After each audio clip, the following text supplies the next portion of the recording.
Focus करिए। किसका बात कर रहे हैं हम लोग भाई? Cost of capital. जोर से बोलिएगा। कॉस्ट ऑफ कैपिटल से कितने मार्क्स का क्वेश्चन आएगा? 10 मार्क्स का। कुछ बोलना चाहते हैं? किसका बात कर रहे हैं हम लोग? Cost of capital. Cost of, अच्छा नाम से ही पता चल रहा है कि कैपिटल का क्या पता करना है? कॉस्ट पता करना है। देखिए भाई, कैपिटल का कॉस्ट तो हमको उसी समय पता चल जाता है जब हम लोग कर्ज लेते हैं। जब हम लोग पैसा लेते हैं तभी हम लोगों को पता चल जाता है। लेकिन पैसा लेने से पहले हमें एक कॉस्ट ऑफ कैपिटल का कैलकुलेशन करना चाहिए कि हम जो पैसा ले रहे हैं उससे हमें कमाई कितना होगा। अगर उससे हमको कम कमाई हो रहा है तो पैसा लेने का दरकार नहीं समझे? जैसे मान लीजिए हम एक पूंजी ले रहे जिस पे हमको 10% ब्याज चुकाना पड़ेगा। एग्जाम्पल दे रहे हैं। अच्छा ये सब ईयरली बात होता है, मंथली मत सोच लीजिएगा। मंथली तो समाज में होता है 5% के हिसाब से, मैंने साल का 60% हो गया। समझा क्या बोले? 5% का महीना मैंने साल का 60%। 10% मान लीजिए हमको लगेगा। हम एक कर्ज ले रहे हैं जिस पे ब्याज कितना लगेगा भाई? 10%। तो जो कर्जा ले रहे हैं उसका एक मिनिमम रिटर्न तो कैलकुलेट करना होगा ना, कि मिनिमम हमें कमाई कितना हो रहा है। मिनिमम हमें कमाई, समझ रहे हैं क्या बोल रहे हैं? जैसे मान लीजिए मिनिमम कमाई हम देख रहे हैं कि 8% होगा, माने जितना कॉस्ट ऑफ कैपिटल लगेगा उससे कमाई कम होगा। क्या पैसा लेना चाहिए या नहीं लेना चाहिए? पैसा नहीं लेना चाहिए। समझे क्या बोले कि नहीं समझे? यही लिखवाए हैं कि cost of capital is the minimum obligation that has to be incurred to procure a particular source of capital. Particular source of capital से जो हम पैसा ले रहे हैं उसका मिनिमम ऑब्लिगेशन माने जो मिनिमम दायित्व है हम कमाकर पूरा कर पाएंगे या नहीं कर पाएंगे, ये हमें कैलकुलेट करना है। इसको हम कहते हैं cost of capital. Cost of capital को हर्डल रेट भी कहते हैं और टारगेट रेट भी कहते हैं। हर्डल रेट और इसे क्या कहते हैं हम लोग? Target rate. क्लियर है क्या? कम कमाई होने वाला है, क्या पैसा लेना चाहिए या नहीं लेना चाहिए? नहीं लेना चाहिए। अगर बेवकूफ की तरह बिना कॉस्ट ऑफ कैपिटल कैलकुलेट किए हुए अगर पैसा लेते हो तो डूबोगे, मरोगे। नहीं समझे? बिजनेस में तो देखना पड़ेगा ना कितना कमाई होगा, हम इसका ब्याज लौटा पाएंगे या नहीं लौटा पाएंगे। अगर नहीं लौटा पाएंगे तो पैसा लेने का दरकार नहीं। समझे? तो कॉस्ट ऑफ कैपिटल का कैलकुलेशन हमें होना जरूरी है। क्लियर है क्या? ये तो हम लोग थ्योरेटिकल लाइफ में है, ये कैलकुलेट करके थोड़ी दिखाएगा। आपका बिजनेस है, आपको कैलकुलेट करना पड़ेगा। समझे? खाली कॉस्ट ऑफ कैपिटल आपको यही समझाया कि जब आप बिजनेस करने के लिए पैसा ले रहे हैं तो आप मिनिमम रिटर्न को कैलकुलेट कर लीजिएगा कि जो हमें पैसा खर्च करना है वो ऑब्लिगेशन हम पूरा कर पा रहे हैं या नहीं कर पा रहे। यही बताया कॉस्ट ऑफ कैपिटल। क्लियर? अच्छा हम कैपिटल का जुगाड़ कहाँ से कर सकते हैं? लोन। कैपिटल का जुगाड़ हम 3 जगह से कर सकते हैं। पहला लोन है, वेरी गुड, लोन है। लोन को ही हम कहते हैं कॉस्ट ऑफ डेट, जिसे नोटेशन है केडी। ये हमने नोटेशन नहीं दिया, ये समझ पा रहे हैं? फाइनेंशियल मैनेजमेंट का जो मेकर है उन लोगों ने ये नोटेशन दिया। तो ये मत बोलिएगा इस चीज से हो रहा कैसे दिए हैं। This is acronym, this is notation. ये हमने दिया क्या? नहीं। समझ रहे हैं? ये फाइनेंशियल मैनेजमेंट का मेकर ने दिया। समझ रहे हैं? तो किसका बात करें हम लोग? Cost of debt. बोलो क्या बोले हैं? कॉस्ट ऑफ डेट को हम लोग क्या कहते हैं? केडी। क्या कहते हैं? केडी। और कहाँ से पैसा ले सकते हैं? प्रेफरेंस शेयर से, तो इसे कहते हैं केपी। क्या कहते हैं? केपी। अच्छा और एक कहाँ से पैसा ले सकते हैं? इक्विटी। इसे कहते हैं cost of equity. Cost of, अच्छा अपना रुपया भी बिजनेस में लगा देते हैं, उसे कहते हैं रिटर्न अर्निंग। अपना रुपया कमा के जमा करके रखे हुए हैं, वही पैसा लगा देते हैं, तो उसका भी एक तो कॉस्ट होता है जिसे हम कहेंगे कॉस्ट ऑफ रिटर्न अर्निंग। बोले क्या बोले हैं? Cost of return earning. बोले क्या बोले हैं? Cost of return earning. इसको नोटेट किया जाता है कि आप उतना जरूरत नहीं पड़ता है, बट पैसा तो लगाता ही। कमाया हुआ पैसा बिजनेस में लगाया जाता है कि नहीं लगाया जाता है? लगाया जाता है। समझे? तो अपना भी रुपया लगा रहे हो तो कम से कम देख लो कितना कमाई हो रहा। अगर कमाई कम है तो पैसा लगाने का दरकार नहीं है, बैंक में रख दो ब्याज आएगा, थोड़ा बहुत तो ब्याज आएगा ना, चुपचाप चद्दर तान के गिर पियो, पैसा लगाने का दरकार नहीं। समझे क्या बोले? किसका बात कर रहे हैं लोग? Cost of return earning. किसका बात कर रहे हैं? इसे क्या कहते हैं? किया। क्या कहते हैं? क्लियर? तो कैपिटल कहाँ से जुगाड़ कर सकते हैं? Debenture, loan, preference, equity, reserve and surplus. Reserve and surplus को ही कहते हैं रिटर्न अर्निंग। क्या कहते हैं हम लोग? Clear clear clear? आज के क्लास में हम लोग कर रहे हैं केडी का कैलकुलेशन। समझ रहे हैं? टोटल 5 क्लास लगेगा भाई। केडी पे 1 क्लास लगेगा, केपी पे 1 क्लास लगेगा। कहीं डाउट बढ़ गया तो 1 क्लास हो जाएगा। तो 3 तो केडी केपी खत्म करने का हो गया। और केई में 2 क्लास लगेगा, क्योंकि इस चैप्टर में हमें वेटेड एवरेज भी करना है। समझ रहे हैं क्या बोल रहे हैं? इसीलिए फोकस करिए, किसका बात कर रहे हैं? कॉस्ट ऑफ डेब्ट। जोर से बोलिए। तो कॉस्ट ऑफ डेब्ट का हमें कैलकुलेशन करना है, तो सबसे पहले समझना पड़ेगा कि डेब्ट कितना तरीका का होता है। डेब्ट आपका दो तरीका का है, इरेडीमेबल, रेडीमेबल। बोले क्या बोले? इरेडीमेबल को कहते हैं परपेचुअल। परपेचुअल का मतलब होता है पैसा लौटाने का दरकार जब तक कंपनी जिंदा रहेगा, माना जब तक है कंपनी तब तक रुपया लौटाने का दरकार नहीं। ये कौन बोलता है? इरेडीमेबल। कौन बोलता है? माने amount repayable at the time of winding up. Company बंद होगा तो लौटाने का दरकार है, नहीं बंद होगा तो लौटाने का दरकार नहीं है। यही लिखवाए हैं, amount repayable at the time of winding up of the company. Company बंद होगा तो पैसा लौटाएंगे, नहीं बंद होगा तो पैसा नहीं रखेंगे, ब्याज आपको देते रहेंगे। इसे कहते हैं इरेडीमेबल। क्या कहते हैं हम लोग? समझ रहे हैं कि नहीं समझ रहे हैं? लेकिन this is disallowed in India. This is disallowed in India. India में कोई ऐसा लोन नहीं होगा जो इरेडीमेबल है। इंडिया में कोई ऐसा प्रेफरेंस नहीं होगा जो इरेडीमेबल है। हमारे देश में डिसअलाउड है, तो पढ़ा क्या है? डिसअलाउड है तो पढ़ाना डिसअलाउड नहीं है, पैसा लेना डिसअलाउड है। समझे? यही मत सोचिएगा, पैसा लेना डिसअलाउड है, पढ़ाना अलाउड है। पैसा लेना डिसअलाउड। किसका बात कर रहे हैं हम लोग? इरेडीमेबल। बोले क्या बोले? इरेडीमेबल को हम क्या कहते हैं? परपेचुअल। क्या कहते हैं? तो इरेडीमेबल का एकदम साधारण सा फॉर्मूला, साधारण सा, KD equal to R। R माने रेट ऑफ इंटरेस्ट होता है। अब KD माने समझ ही गए बाबू, समझे KD माने क्या होता है? बताइए थोड़ा। Cost of capital.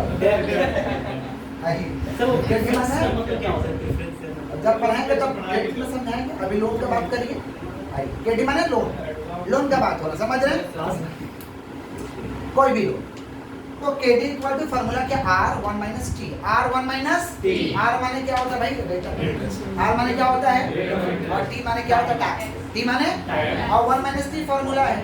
अगर टैक्स रेट है तो 1 माइनस T लगाइए, और टैक्स रेट नहीं है तो 1 माइनस T मत लगाइए। टैक्स रेट है तो 1 माइनस T लगा दीजिए, और टैक्स रेट नहीं है तो खाली R रहेगा। क्लियर है क्या? पक्का?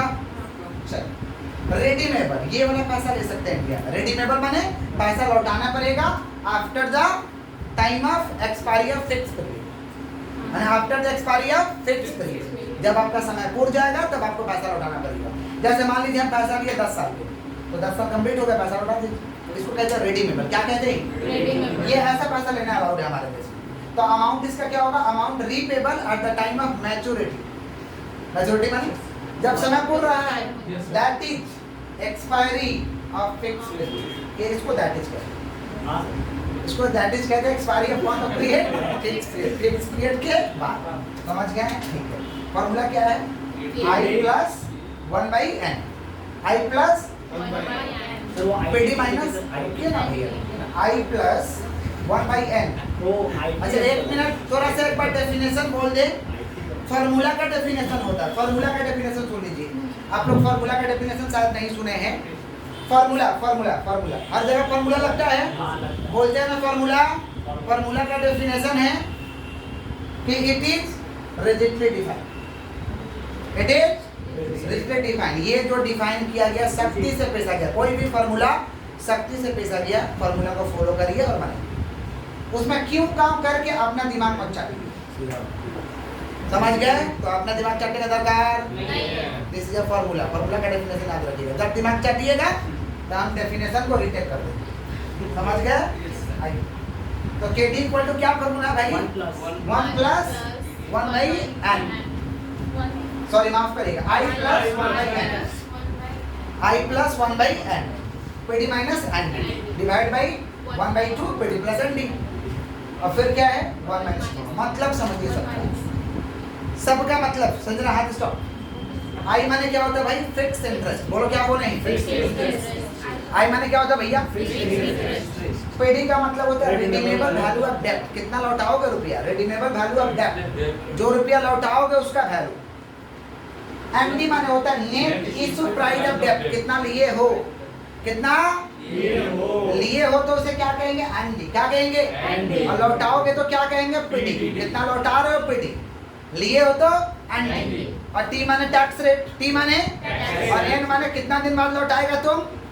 टर्म ऑफ डेब्ट, या इसे कहेंगे period of repayment. Period of कितना साल बाद लौटाएगा? 10 साल बाद लौटाएगा कि 12 साल बाद लौटाएगा कि 15 साल बाद लौटाएगा?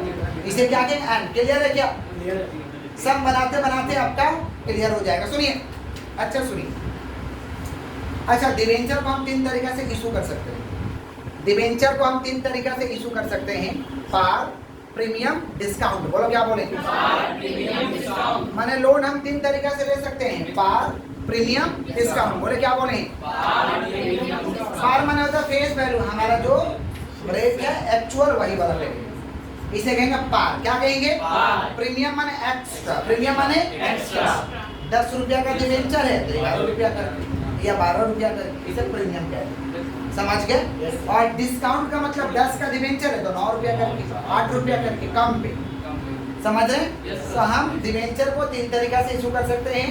पार, प्रीमियम, डिस्काउंट। बोले क्या बोले?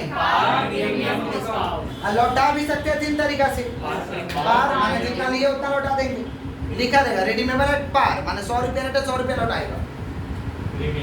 बोले रेडीमेबल एट 10% प्रीमियम, माने 100 रुपया रेट है 110 रुपया। समझ रहे क्या बोल रहे? तो पार पे भी लौटा सकते हैं भाई। ध्यान से सुनिए, पूछिए हमसे क्या दिक्कत है, बोलिए। रेडीमेबल में क्या? पार, प्रीमियम, डिस्काउंट। बोले क्या बोले? पार माने हमारा जो रेट है, हम जो लिए हैं वही देंगे।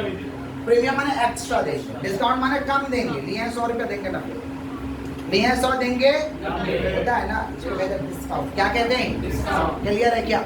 तो इशू कर सकते हैं 3 तरीका से, तो लौटा भी सकते हैं हम 3 तरीका से। क्लियर? अच्छा, इशू करने में ना हमें खर्चा लगता है, पैसा लेने में हमें कुछ खर्चा करना पड़ता है, बहुत तरीका का, जैसे स्टाफ रखना पड़ता है, पेपर का खर्चा, एडमिनिस्ट्रेटिव एक्सपेंस, बहुत सारे खर्चा होता है।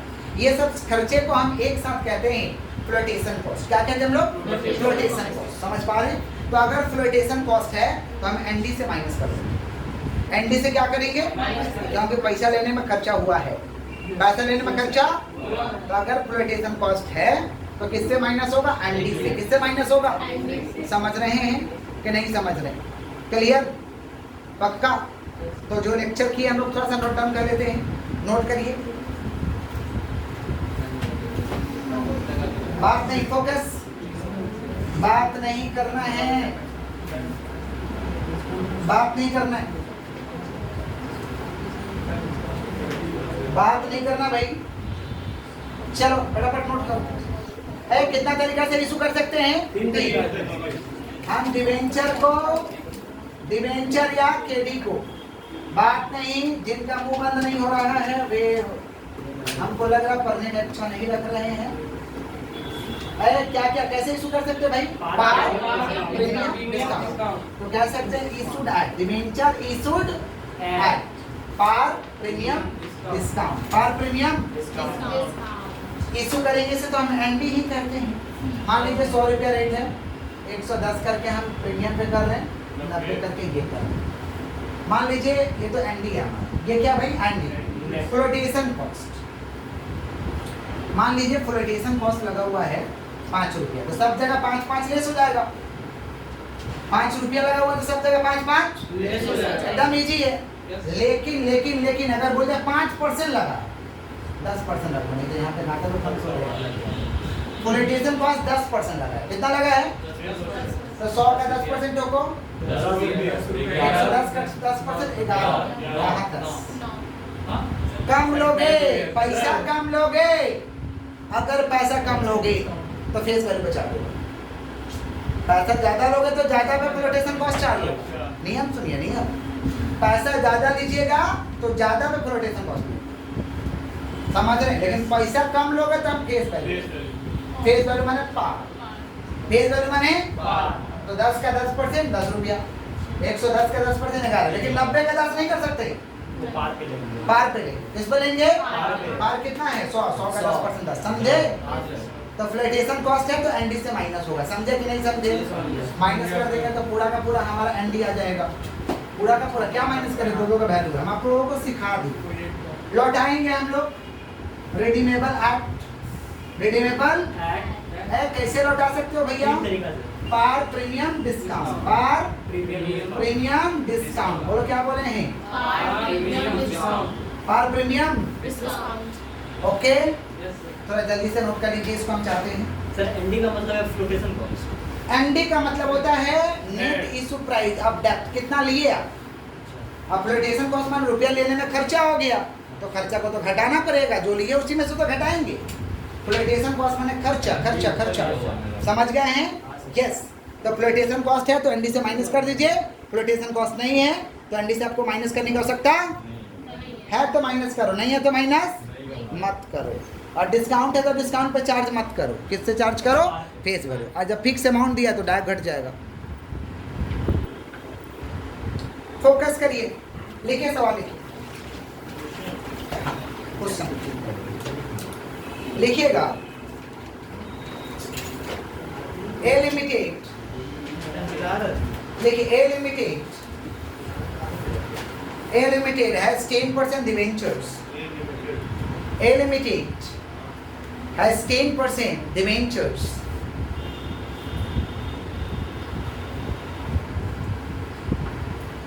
A Limited has 10% debentures. Bracket में लिख दीजिएगा फेस वैल्यू ₹100 each.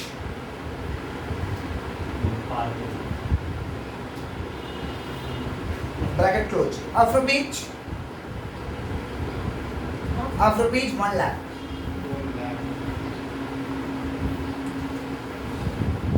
हो गया? उसके बाद लिखिए the company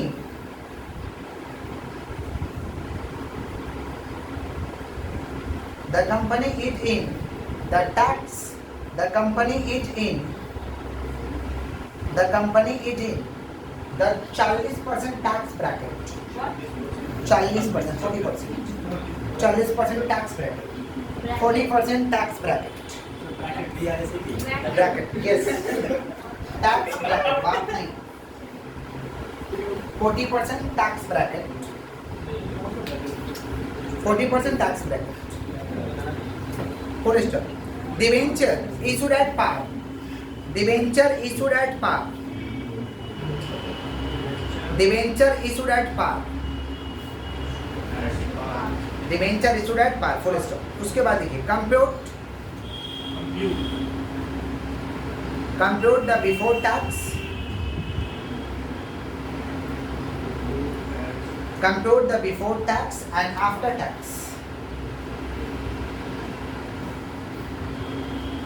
Cost of debt. Cost of debt. सुनिए, देखिए क्वेश्चन में क्या। अच्छा, अब क्वेश्चन का ब्रैकेट में लिख दीजिए। क्वेश्चन का ब्रैकेट में लिख दीजिए। एक थोड़ा ब्रैकेट लगा के लिखो, उसी में लास्ट में लिखिए। लास्ट में लिखिएगा debenture is irredeemable. Debenture is irredeemable. Irredeemable हो गया, ब्रैकेट क्लोज। देखिए भाई, एक कंपनी है जिसके पास कितना डिबेंचर है भाई? 10% डिबेंचर है। एक का दाम है 100 रुपये। एक का दाम कितना है? 100 रुपये। 1 लाख का डिबेंचर है। 1 लाख का डिबेंचर है। टैक्स का रेट है 40%। टैक्स का रेट कितना है? 40%। उसके बाद क्या बोला है कि कंपनी इशू किया है पार। डिबेंचर को इशू किया कंपनी पार, माने 100 रुपया रेट है तो 100 रुपया में इशू किया होगा। उसके बाद क्या बोला गया? Compute cost before tax. Compute cost and before tax और आफ्टर टैक्स आपको निकालना। सुनिएगा ध्यान से, हम क्या फॉर्मूला आप लोगों को लिखवाए हुए हैं? फॉर्मूला आप लोगों को लिखवाए हुए हैं हम सबसे पहले निकाल रहे हैं कॉस्ट ऑफ डेब्ट बिफोर टैक्स। कॉस्ट ऑफ डेब्ट कौन सा टैक्स भाई? देखिए, बिफोर टैक्स और आफ्टर टैक्स का फॉर्मूला तो सिंपल है। अगर बिफोर टैक्स है तो 1 माइनस टी हट जाएगा, माने के डी इक्वल टू खाली आर होगा। आर माने होता है रेट ऑफ इंटरेस्ट। आर माने क्या होता है भाई? रेट ऑफ इंटरेस्ट कितना परसेंट दिया हुआ है? कितना percent? 40। Rate of interest 10%। 10% debenture, 40% tax bracket है। फोटो मत देना। आर 10% है, 10%। ठीक है, ये एक तरीका हुआ।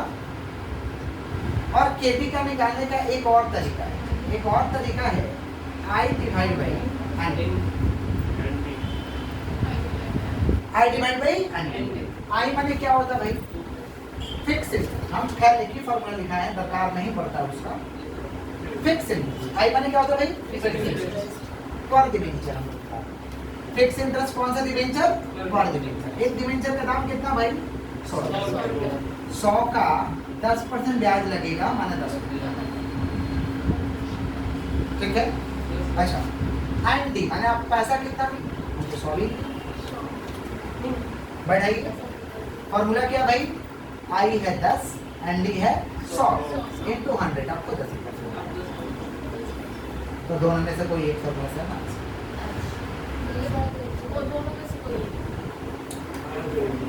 क्लियर है क्या? क्लियर? अच्छा ये तो बिफोर टैक्स है। आफ्टर टैक्स सबसे पूछा गया है क्वेश्चन में the cost of debt. Cost of debt कौन सा टैक्स भाई? After tax. अच्छा कैसे पता चलेगा रिडीमेबल है कि इरिडीमेबल है? लिखा है इसमें, लिख दिया लास्ट में इरिडीमेबल, नहीं तो शुरुआती में लिखेगा 10% irredeemable debt, 10% irredeemable debt, 10% perpetual debt, ऐसे लिखा है। समझ जाइएगा इरिडीमेबल के फॉर्मूला से बनाना है। समझ गए क्या बोले? यहाँ देखिए तो कॉस्ट ऑफ डेट कौन सा टैक्स भाई? After tax. तो आफ्टर टैक्स का फॉर्मूला क्या है? KD equal to R 1 minus T। KD equal to R 1 minus T। R कितना है? 10%। T टैक्स रेट कितना परसेंट है भाई? 40%। तो 40% को 40/100 लिखते हैं तो कितना होगा भाई? 0.4 टैक्स रेट। क्लियर करके यहाँ टैक्स रेट लिख देते हैं। T इक्वल टू क्या होता है भाई? टैक्स। तो टैक्स रेट है ना तो 40% है तो 40/100, 40/100 तो 0.4 ही तो है।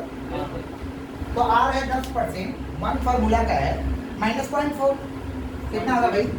10%। ये ब्रैकेट सोल्व करिए बॉन्ड मास के नियम के हिसाब से 0.6 कितना होगा?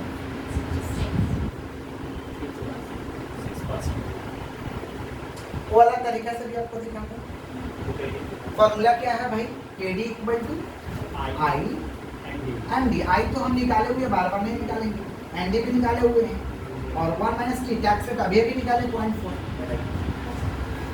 तो 10/100 इंटू 0.6। आपको पता परसेंटेज निकालने के लिए खुद से इंटू 100 करना होगा। परसेंटेज चाहिए हमें, परसेंट में चाहिए। निकालिए कितना होगा? कितना परसेंट? 60%। समझे कि नहीं? दो टिक लगे वो बना लीजिए। क्लियर है क्या? Clear clear. कब बनाएंगे ऐसा? जब क्या दिया रहेगा? इरिडीमेबल। क्या दिया रहेगा? क्वेश्चन में बोला रहेगा इरिडीमेबल। वापस एक बार क्वेश्चन पढ़ दे रहे हैं। एक कंपनी के पास 10% डिबेंचर है 1 लाख का, फेस वैल्यू 10 रुपया, फेस वैल्यू 10 रुपया, टैक्स रेट लग जाएगा 40%। टैक्स रेट कितना लग जाएगा? अच्छा माफ करिए, फेस वैल्यू 100 रुपया, टैक्स रेट कितना परसेंट लगेगा? 40%। ये डिबेंचर इशू हुआ पार पे। क्या इशू हुआ? बोला कंप्यूट करना है cost of debt before tax और cost of debt after tax. तो बिफोर टैक्स में हम डायरेक्ट आर लिख देंगे 10%, नहीं तो ऐसे निकालेंगे तो 100 रुपये का दाम है तो 100 का 10% 10 रुपया हुआ। और हम एक डिबेंचर पे कैलकुलेट कर रहे हैं तो एनडी हमारा कितना होगा? 100 रुपये। एनडी हमारा कितना होगा? 100 रुपये। बैठा के सॉल्व कर दीजिए। टैक्स रेट में क्या होगा? R1 minus T। तो पहले T का फुल फॉर्म लिख लीजिए। टैक्स रेट 40% है तो 40/100 0.4 बैठा दीजिए 10 1 माइनस 0.4 कितना होगा? 0.6। तो 10 इंटू 0.6 कितना परसेंट होगा? 6%। समझ गए? इधर में क्या? KD equal to I divide by ND। I divide by I तो फॉर्मूला क्या है भाई? I माने क्या होता है? Fix interest. तो फिक्स इंटरेस्ट कितना हो रहा है? 100 का 10% 10 रुपये बैठा दीजिए। ND कितना है? 100 और 1 माइनस 0.4 कितना हो रहा है? 0.6। क्लियर है क्या? समझे आप लोग कि नहीं समझे? सभी लोग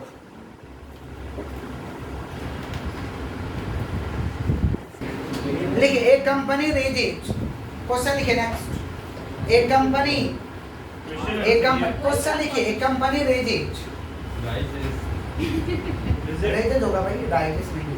एक कंपनी रेजेज ₹90,000। बात नहीं।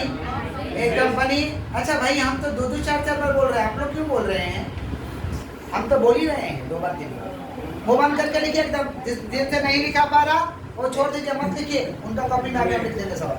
लिखिए, ए company raises rupees 90,000 by the issue of a company raises rupees 90,000 by the issue of 1,000 by the issue of 1,000 10% debentures.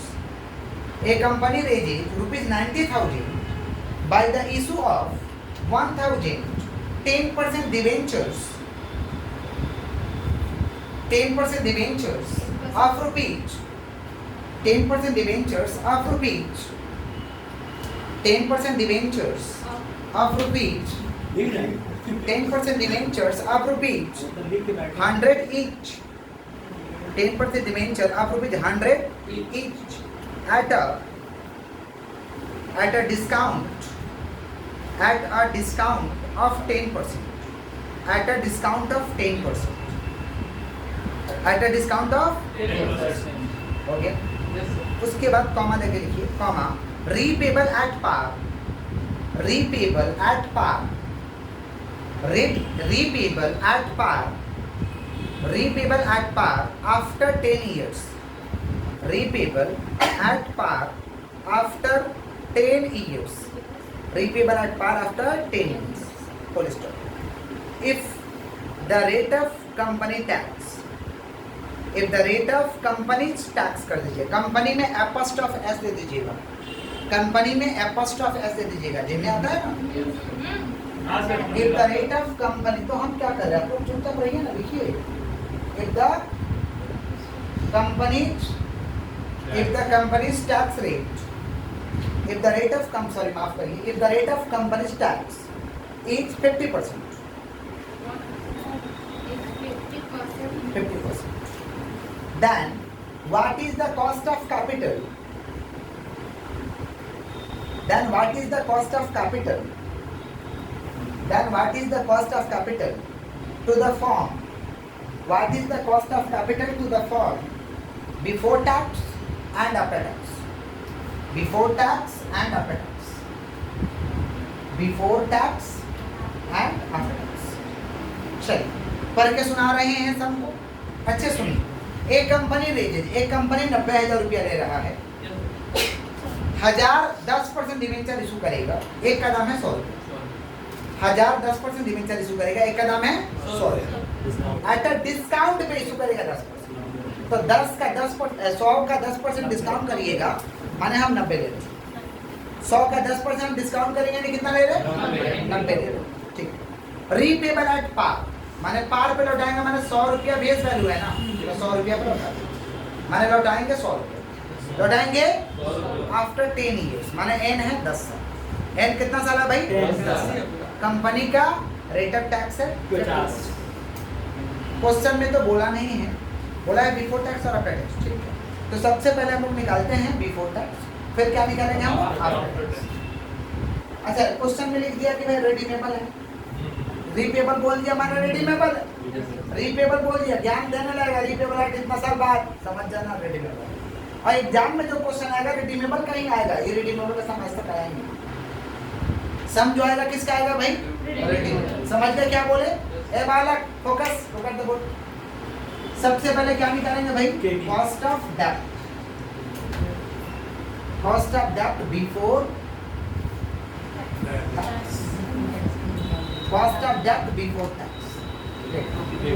सुनिएगा ध्यान से, बात है KD equal to I plus 1/n PD minus ND divide by 1/2 PD plus ND 1 minus T।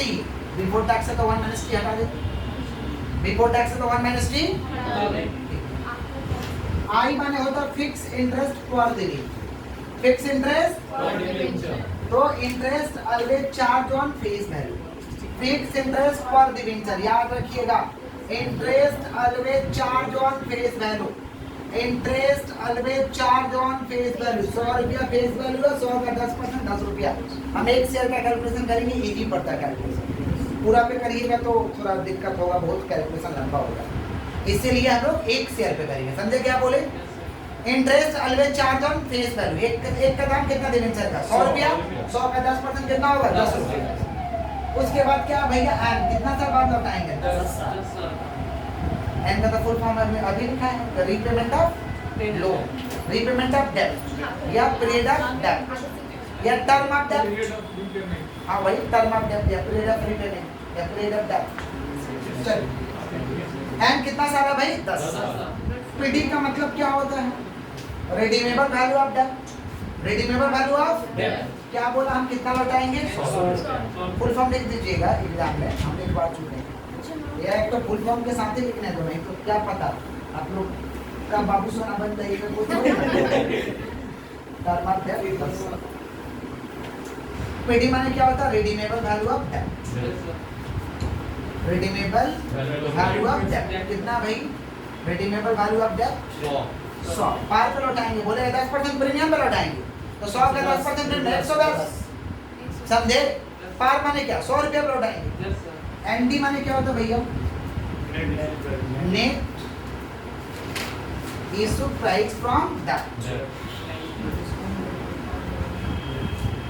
Net issue price from भैया debt. एक का दाम बताइए 100 का 10% डिस्काउंट कितना हुआ? 90। अगर रहता पोलिटिशियन कॉस्ट तो लेस कर देते, नहीं है तो कोई बात नहीं है, हम आप लोगों के लिए लिख दे रहे हैं कि भाई दवे आया तो आप लोग लेस कर दीजिए।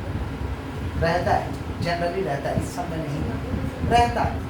समझ रहे क्या बोल रहे हैं? पोलिटिशियन कॉस्ट बोला 5 रुपया, तो 90 में से 5 50, 90 से 5 बोल दिया 10%, तो 90 पे मत ठोकना, 100 पे चलो, समझे?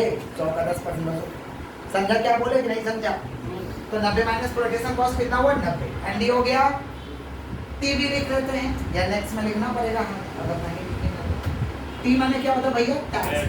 और टैक्स से कर दो कीजिए कितना? 50, तो 50 बाई 100 हो गया। अब now using the formula, formula इस्तेमाल करिए। केडी तो केडी, आई कितना भैया? आई ये निकाले हैं ना 10, 1 बाई एन, एन कितना है? 10, पीडी कितना है?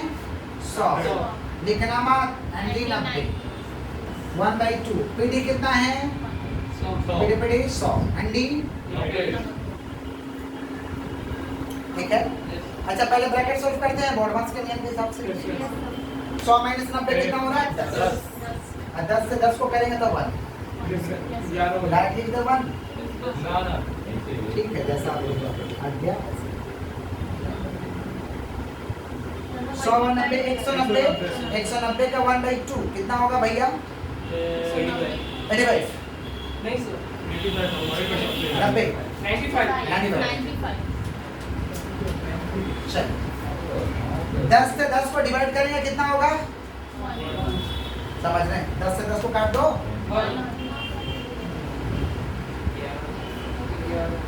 और इनटू 100 करना पड़ेगा, परसेंटेज चाहिए। तो 10 और 1 11, 11 इंटू 100 डिवाइड बाई 90 करो सर 95 होगा। 11 इंटू 100 डिवाइड बाई 95 माफ करिएगा, 11 इंटू 100 डिवाइड बाई 95 बताइए कितना होगा? 11.11 से डिवाइड होता है। भगवान ने कैलकुलेटर किस लिए दिए हैं भैया? 11.57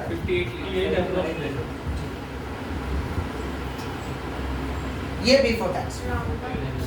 अब हमें क्या निकालना भाई?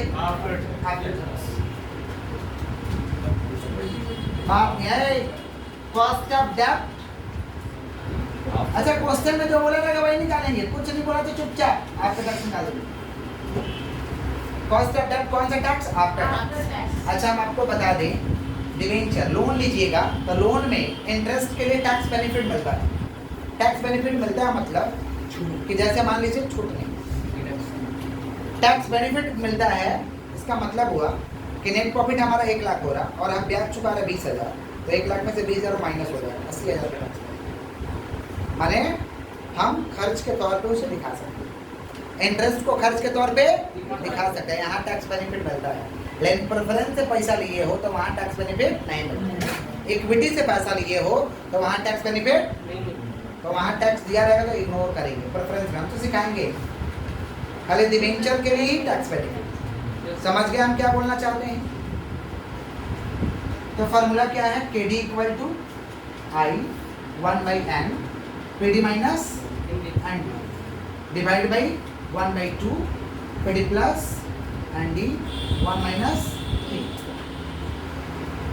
आई कितना 10 1/n 10 100 90 1/2 100 प्लस 90 1 माइनस 3 नहीं है सॉल्व कर दिया जाए 10 1/10 इंटू 10 यहाँ कितना हो रहा है 95 यहाँ कितना हो रहा है 0.5 ब्रैकेट सॉल्व कर दिया ब्रैकेट सॉल्व एम होगा यहाँ कितना 10 प्लस 1 95 इंटू 1 माने 11 डिवाइड बाई 95 इंटू 0.5 इंटू 100 खुद से करेंगे चलिए करते हैं 11 इंटू 0.5 इंटू 100 कितना हो रहा 5.78 राउंड अप करके कर देंगे 5.7 क्या हमारे बच्चे नॉर्मल है तो आफ्टर टैक्स में सेम चीज है 1 माइनस टी लग जाएगा और बिफोर टैक्स में 1/t कट जाएगा रिमूव हो जाएगा क्लियर है क्या सभी लोग समझे हैं कि वापस से समझा दें समझ गए सभी लोग अंकित समझे हो सभी लोग समझ गए हैं ठीक